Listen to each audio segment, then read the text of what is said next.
जी बिल्कुल, लखी गुलाम शाह जे town committee हाल में नारी फाउंडेशन माज़ूर जी व्हील चेयर जी तकरीब मुनक़द कई वई। तकरीब जो मेहमान ख़ास PPMPA मोहम्मद आरब खान महर शिरकत कई। 30 खां वधीक माज़ूरनि खे व्हील चेयर PPMPA मोहम्मद आरब खान महर तक़सीम कयूं। उन मौके ते PPMPA मोहम्मद आरब खान महर चयो त नारी फाउंडेशन ऐं बाबर भाई जे तरफ़ां व्हील चेयर जी विरासत जो जेको प्रोग्राम रखियो वियो आहे इहो सुठो अमल आहे। जेके माण्हू नाउमीद आहिनि ऐं मायूस आहिनि उन्हनि जी तकलीफ़ ख़तम करण लाइ ही हिकु बहितरीन अमल ऐं कमु आहे।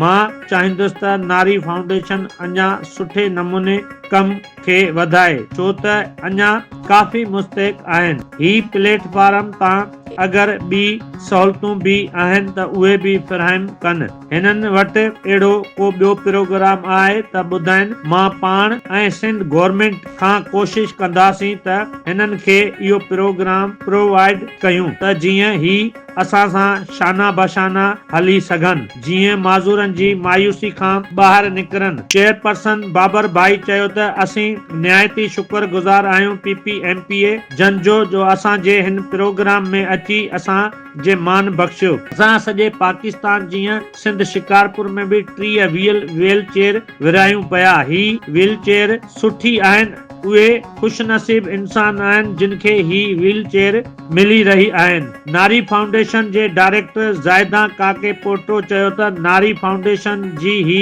व्हील चेयर सपोर्ट करे रही आहे। उन में बाबर भाई जो साथ आहे। अॼु हिननि जी तकरीब में माज़ूरनि लाइ आहे। तकरीब में शिरकत कंदड़ AC Lakhi Rajesh Kumar, town committee Raja Saeed Akbar Mahar, town chairman Ghulam Haider उर्फ Didar Bhutto, Haji Aslam Memon, regional director madam Afshan, executive director Nari foundation Anwar Ali Mahar ऐं ॿियनि केतिरनि ई शिरकत कई।